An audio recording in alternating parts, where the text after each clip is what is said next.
गुरुदैव दत्त. श्री गुरुचरित्रातील 3 अलौकिक प्रेमकथा भाग 2. पतिप्रेमातून प्रकटलेलं पत्नीचं असीम बलिदान. श्री गुरुचरित्राच्या 40व्या अध्यायातील गरीब भिल्ल दाम्पत्याची कथा हे प्रेमाचं वैराग्य आणि त्यागाचं दर्शन घडवते. हे दाम्पत्य रोज स्मशानातून आणलेलं चिताभस्म शिवलिंगाला अर्पण करत असे. मात्र पती 7 गावात भटकूनही एकदा त्याला चिताभस्म मिळत नाही. त्याच्या डोळ्यामध्ये पूजा अपूर्ण राहिल्याची वेदना होती. तेव्हा त्याची पत्नी एक अद्भुत निर्णय घेते. ती म्हणते, आज जर शिवपूजा अपूर्ण राहिली तर माझं जगणंच व्यर्थ ठरेल.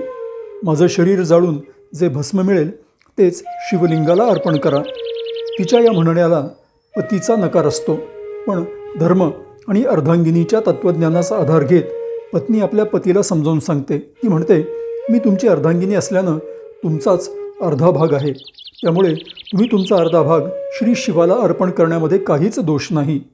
अखेरीस पती झोपडी पेटवतो.